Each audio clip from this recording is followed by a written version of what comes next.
sabar melihat arah garis pesawat karena ternyata pesawat datang dari arah crossroad menuju Lumbermill. EVOS masih dengan rumahnya di Mod House. Aura akan mencoba sesuatu di crossroad di mana kita ingat di GRC ada crossroad untuk GRC, ada crossroad untuk MBR. Aura juga mau cari sesuatu bersama dengan dua player EVOS lainnya, tapi kalau kita perhatikan sekarang sudah ada pertikaian di mana satu player udah terkena di sana. Bukan time turner, bakal balas senjata bagi saya. Mario berhasil mendapatkan satu orang, harus ada sekarang banyak player dari MBR dan yes, terkena di sana dan bakal langsung dihabis saja. EVOS juga berhasil mendapatkan satu orang dan akhirnya Mister 05 juga berhasil mendapatkan keuntungan itu dengan dua orang aja. EVOS Immortal kini berhasil mendapatkan satu. Bahkan, my god, semakin sulit bakal coba tonjok saja seorang Kimchi, tapi Eki masih bisa stand still. EVOS masih ada rahasia di sana, masih sangat melekat. Aura dari suara Immortal tapi pada era MBR Epsilon untuk kedua kalinya harus ditumbangkan di peringkat ke-12. Belum sampai situ, masih ada Lim, last man standing. Lone Survivors membuka GRC pendatang baru akan selamat atau Aimgun bakal menjadi korban berikutnya 2 lawan 1. Situasinya kali ini bakal coba langsung disisihin begitu saya, tapi Aimgun masih berhasil dapetin satu. Ya ampun, intens sekali. Pada akhirnya EVOS mendapatkan 5 poin eliminasi hanya dengan 2 playernya saja, Armando Slim. Gila, ini keren banget sih. Di Crossroad itu tadi ada kurang lebih sekitar 3-4 tim ya. Ada GRC, ada EVOS, ada MBR juga, dan beserta Aura Ignite. Mereka saling beradu mekanik, tapi yang sangat gua sayangkan di sini adalah posisi dari MBR Epsilon. Mereka itu bener-bener gak punya senjata yang cukup proper untuk main di early. Sampai ada salah satu player dari MBR yang dia itu cuma bisa nonjok-nonjok doang. Dan ketika dia gak punya senjata itu menjadi sebuah kerugian buat mereka. Pada akhirnya mereka juga harus ditusunkan di posisi ke-12. Apalagi kalau kita ingat MBR itu di 2 game sebelumnya mereka juga masih bisa dibilang menelan pil yang cukup pahit. Jadi, Betul. Mungkin untuk di match yang tersisa mereka harus berpikir gimana caranya bisa bermain dengan lebih objektif dari segi point kill atau mungkin point placement ya. Ya, tapi kalau ngomongin MBR ya, gue sering banget ngeliat momentum MBR Tusun. Bahkan waktu di LDK aja, dia juga mengalami tusun strike gitu. Tapi nantinya di match-match selanjutnya bisa jadi dia buyah terus-terusan juga. Kayak pas momen dia di LDK, dan tadi gue suka banget sampai gue nyebutnya karena ngeliat Rasyah masih sangat pekat dengan Immortalnya, gue nyebutnya Immortal gitu. Tapi gue kadang emang masih belum bisa bangun dari kenyataannya kan, kayak dia udah bagian dari Divine juga gitu, dan terasa sekali impact-nya 3 poin eliminasi dari 5 kill yang didapatkan EVOS Divine itu dari Rasha kontribusinya, Pak. Betul, padahal tadi kalau kita ngomongin posisi dari EVOS, mereka itu nggak seluruhnya ada di Crossroad. Asli. Bagian besar ada sekitar 2 player yang dia tuh masih ngedrop di rumahnya, itu Ya, Mod House. Mod House. Jadi itu sebenarnya satu strategi yang cukup berani dari EVOS, walaupun mereka nggak full tim semua di area Crossroad, mereka masih bisa koleksi kill yang lumayan banyak, ada sekitar 3-4 poin kill yang tadi mereka tabung. Dan sekarang kita juga perlu melihat nih, dari tim Onyx sepertinya masih sama seperti season lalu ya, mereka masih ada di sekitaran Golf Course dan juga Golf Course dan juga Mountain Villa. Dan apalagi ada satu orang Zack yang dia itu menghuni di sekitaran Quarry. Dan sebenarnya posisi mereka itu cuma berdekatan dengan satu tim aja, yaitu Aura. Tapi karena ini zonanya juga masih nggak terlalu jauh buat mereka semua, ya gue rasa nanti mereka masih bisa bertahan, atau mungkin Onyxnya bakal ambil rumah deket-deket sini yang di rumah nelayan di antara dan juga Brazilian. Bisa jadi karena memang Onyx masih dengan rotasi yang sama, Mountain Villa, terus dia bakal jalan ke jembatan, habis itu ke sekitaran rumah kayu yang di dekat pantai, dan itu bakal jadi gaya main Onyx pada umumnya. Tapi kalau ngelihat gimana circle dan juga harusnya circle selanjutnya beriringan, ini masih bakal sekitaran antara Pulau Marble Works dan juga sekitaran field. Jadi teman-teman yang ada di Brazil, yang ada di Marble Works, di sini ada Aura dari Aura Ignite gitu ya. Ini pastinya bakal mengerikan sekali gitu. Ditambah GRC juga salah satu tim yang selamat dari berdarahnya early fight tadi gitu. Dan sekarang kita akan menyaksikan GRC juga akan berjumpa lagi dan lagi bersama Aura Ignite, di mana seorang Eki juga harus melawan player yaitu Rosman di sana. Tapi Rosman sini sudah sama-sama sekarang. Langsung diadu, turun ternyata kena ke arah pantai, dan Adrian di sisi lain terpick off oleh seorang Mario. Luar biasa sekali dan langsung dihabisi tanpa diberi ampun. Saat ini GRC tentunya sebagai pendatang setelah menentukan posisi mereka di early tidak aman, dia masih bisa menunjukkan kalau mereka masih cukup dominan di sekitaran crossroads, sekitaran field. Betul, apalagi mereka ketika habis turun dengan senjata yang bisa dibilang lumayan terbatas juga dengan mini Uzi, dia masih bisa memberikan perlawanan yang cukup sengit dengan gojekan-gojekannya. Tapi untungnya tadi itu salah satu player yang pakai mini Uzi, dia turun ke bawah air. Kalau misalkan Untungnya. nggak ke bawah air, gue rasa itu udah jadi poin kill tambahan untuk Aura. Dan Aura pun gue rasa nggak terlalu greedy. Sebenarnya dia tahu ada satu orang terakhir dari GRC yang ternyata menghuni di bawah rumah nelayan, tapi nggak dipaksa dikejar. Dan mereka lebih memilih buat narik ke arah Marble Works-nya. Gua menarik banget sih kalau ngelihat map dari tadi Bung Arman. Karena apa? Dari tadi rumah 13, rumah 7-nya tuh nggak ada penghuninya. Akhirnya tim IOG leluasa sekali di sini dengan super duper resource yang banyak sekali tentunya, dan ini bakal jadi bagus. Kita harus ingat tadi di Bermuda dia kayak turun di hanggar, ngalah di nggak ke CT aja dia bisa mendapatkan buya gitu. Gimana dengan perbekalan yang lebih banyak lagi gitu. Dan yang menariknya adalah Iko. Gue penasaran kayak gimana sih jalur rotasi Iko, akankah dihadang sama Dranix atau mungkin dia lewat Brasil? Karena itu pasti bakal sangat sulit. Kalau ngomongin Eko ada dua kemungkinan ya. Dia bisa lewat jembatan. Bisa ketemu dengan Dragon Phoenix, atau dia geser lewat sebelah kanan buat ke arah Lumbermill, dan kemungkinan besar bakalan ketemu dengan tim dari DG. Cuman kalau kita lihat dari arah minimap, sebenarnya Eko tuh kayak masih pengen banget bermain di luaran zona, nggak mau terlalu terburu-buru. Dan mungkin di sekitaran Fire Brigades mereka udah siapin satu info box untuk mencari informasi lebih pasti. Apalagi zonanya sebentar lagi juga udah mau menyusut. Dan kita bakal lihat dulu nih, zonanya apakah masih ada di sekitaran Brasilia atau enggak. Nah, coba dicek dan dicek nih. Yoi, 2, 3. Iya. Ternyata. Waduh, saya mencium EVOS buaya 2 kali nih ya kalau udah kayak gini. Karena gue ngelihatnya EVOS Divine dia dapetin nyaris sekitar 30-40% zona selanjutnya, dan gak ada tim yang lagi berdekatan sama mereka. Entah itu yang di Crossroad, entah itu yang dari Skylots. Karena gue yakin banget orang-orang dari Skylots dengan zona yang gini, kalau dia naik ke atas dia udah tahu lawan dia siapa gitu. Dan mereka kan pasti sering ketemu juga di Scrim gitu kan. Jadi mereka udah mengerti betul kalau ke atas resikonya seperti apa, dan kalau ke bawah itu jalurnya open field sekali gitu ya kan. Kayak gue sih masih nggak bisa move on dari momen early fight Crossroad tadi. EVOS cuma kirim 2 orang.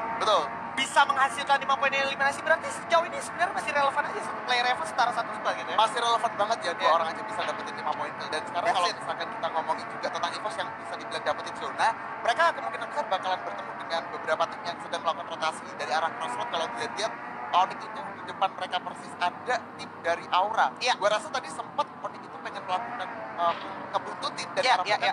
Tapi mereka sekarang lebih ingin untuk sedikit agak bergeser, karena mungkin kalau dibuntutin ini bakalan jadi kelemahan tim mereka, dan itu sangat disayangkan banget. Dan sekarang mulai turun, dan kemungkinan besar Onyx bakalan coba ngehajar tim Aura yang udah ada di depan mereka. Bahkan di sini beberapa tembakan bakalan coba dilepaskan. Gunsmoke juga udah ketahuan. That's it. I'm got dengan semua Woodpecker yang berhasil dapatkan 1 kepala dari seorang Zack di sana, peluru yang cukup tajam. Dan di sisi lain juga di sebelah kanan map kita ada Ses Alpha yang di sini akan berjibaku melawan Kings, di mana Dick juga akan siap dengan double barrel. Tapi di belakang zona sana sudah 1 player yang juga siap menghadang. 1 player yang berhasil tumbangkan representasi di barat, tapi kalau cuma dihajar mungkin saja 2 sudah tumbang. Nensis Kububa masih ada Gedai dengan produk terakhir dan juga yang terlibat tapi pada akhirnya Ses udah nggak bisa, sulit banget itu posisinya. Ses Alpha yang udah nggak bisa ya, padahal kalau kita ngomongin dari segi rotasi, sebenarnya Kings itu kan pengen coba rotasi sekarang yang lebih aman. Cuma kebetulan di situ emang ada tim dari Ses Alpha. Apalagi penggunaan double barrel yang digunakan oleh seorang Dix itu bener-bener efektif banget, berhasil mendapatkan 2 player dari Ses. Dan ketika 2 player dari Ses Alpha itu udah terculik oleh seorang di situ 4 player yang tersisa bakalan coba ngajar yang tersisa, dan pada akhirnya Kings berhasil mengungguli pertarungan tersebut. Tapi jangan terlalu lama. Jangan terlalu lama, betul sekali, karena kita masih akan segera disuguhkan pick off momentum yang tadi sempat kita lihat, tapi langsung didirect ke arah map sebelah kanan. Karena ternyata Aura dan juga Onyx di sini belum selesai. Onyx Olympus belum melawan Aura Ignite, masih saling tatap menatap dari kejauhan bersama dengan Tayo di sini. Dengan kembali performa Onyx Tayo tentunya masih akan kita tunggu juga debut seorang Tayo dengan isi 18-nya yang dulu kita tahu juga sebagai King MP40, tapi kali ini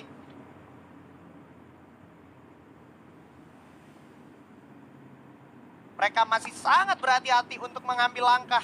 Apalagi juga tadi sudah terpantau Zack sempat terkena knockdown. Dan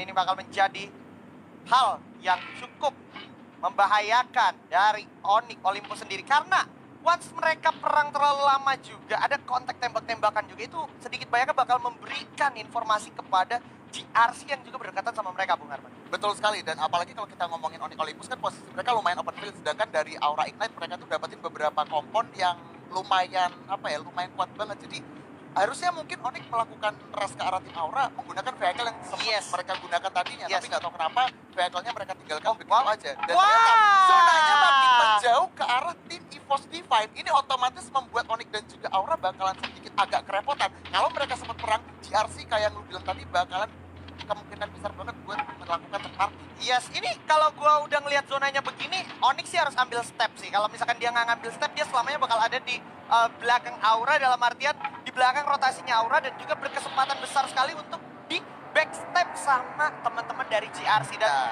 gua ngeliatnya, nah itu kan langkah sudah diambil, sudah ada beberapa ledakan yang terasa sekali menuju ke arah Zek. Terkenok dan begitu saja. Gary bakal mencoba menolong kawannya, dan Gardu di depan dengan double vector siap mencoba melemparkan Ray Grenade dan juga ada Icy Grenade, tapi ternyata Gardu sendirian cukup sulit kondisinya. Onyx Tayo bisakah membackup? Gary juga akan segera menolong. 3-1 sekarang adalah posisi yang Aura ambil untuk memberikan serangan, tapi Gans merasakan ledakan yang cukup besar di mana Adrian besar bakal jatuh dan langsung diajar ke sana. Tayo juga masih bisa diajar, dan pada Eren ketumbang. Masih ada Gardu, sisa Gans dari belakang ternyata. Onyx Olympus masih bisa break through the game. Gardu yang tersisa sendiri bakalan diajar juga oleh GRC yang sudah menotis posisinya. Apakah Gardu bisa selamat? Sepertinya bakalan sulit, dan pada akhirnya Onyx Olympus juga harus dipulangkan di posisi ke-8. Itu rush yang bener-bener cepet banget dilakukan GRC di waktu yang cukup tepat. Tapi kalau kita ngomongin Onyx dan juga Aura, sebenarnya Onyx itu udah melakukan hal yang tepat. Dia udah rotasi nabrakin ke arah Aura dengan vehicle-nya. Cuman yang sangat disayangkan di sini adalah posisi Zack tadi itu sempat terculik duluan oleh seorang Gans. Dengan angka 80-nya secara jumlah, Onyx Olympus kalah. Makanya disitu ketika tersisa 3 orang, Gans dan kawan-kawan dari Aura itu coba memanfaatkan situasi tersebut. Tapi jujur aja pertarungan yang mereka lakukan itu emang lumayan sulit. Sampai pada akhirnya Aura pun juga harus tersisa 1 orang. Wah, ini menarik banget. Gue tadi ngeliat, oh ini dari IOG kan ada di sekitaran Brazil, terus dia agak ke Tayo, tapi sekarang dia mau ambil jalur kanan, di mana kanan ternyata ada Ico Esports. Sana bakal coba langsung diajar, di mana sebenarnya Mal yang berhasil mendapatkan kesempatan untuk nge-pick seorang dude. Big deal, dan juga Thanos pakai kok bunda. Azriel tiba-tiba di depan, tapi Azriel bakal coba langsung diajar begitu saja. Jafra juga berhasil meledakkan seorang dude. Pada akhirnya Jafra harus balik mundur dulu, tarik ke belakang. Berhasil menggunakan glue wall, dan ternyata dari kejauhan ada DG Esports juga memberikan peluru-peluru panasnya ke arah Onyx dan juga bahkan IOG di sini.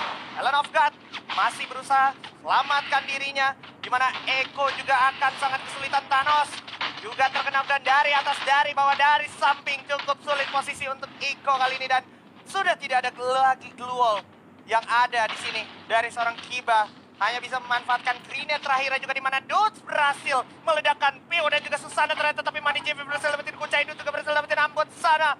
Piu juga berhasil dimakan oleh seorang 05, tapi Lord berhasil dapatkan Dudes, diambil sama Reva, dan Lord berhasil dapetin kuncai, dan pada akhirnya Iko berhasil dibabat sama Island of God, walaupun belum selesai. Made GV dengan sniper berhasil mendapatkan 1 player dari Island of God, dan Lord di sana cukup sulit kondisinya bersama dengan Jafra yang pada akhirnya juga harus di posisi ke-6. Arman Osle. Oh my god, ini fight-nya juga masih berlanjut di antara mereka. DG Antuju juga sudah sadar dengan keberadaan dari Dranix yang sudah ada di posisi bawah. Tapi kalau ngomongin posisi Eko Esports, itu bener-bener ke-sandwich banget. Dia dihadang oleh IOG. Kemudian ada Dranix dan juga JG.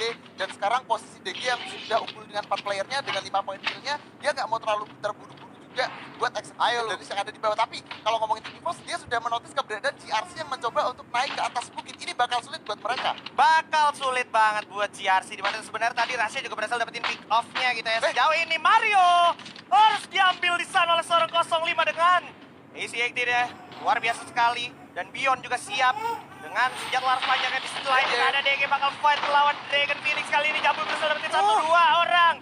Wow, dihajar sekali, dan Jambul siap menjemput angka ketiga di sini. Dimana Mal ternyata masih bisa melawan, tapi Mal sudah sedikit sekali peluangnya karena ada Antikyu yang siap menolong seorang Jambul. 4 tim tersisa, 15 peserta yang masih hidup, dan EVOS Divine masih ada. dan masih lengkap dengan torehan 7 poin eliminasi. Tapi Abax berhasil mendapatkan Reva di arah kejauhan sana dan Surya harusnya masih sempat ditolong. Tidak sempat dan Mister 05 tentunya gak bakal ngasih ampun terhadap GRC.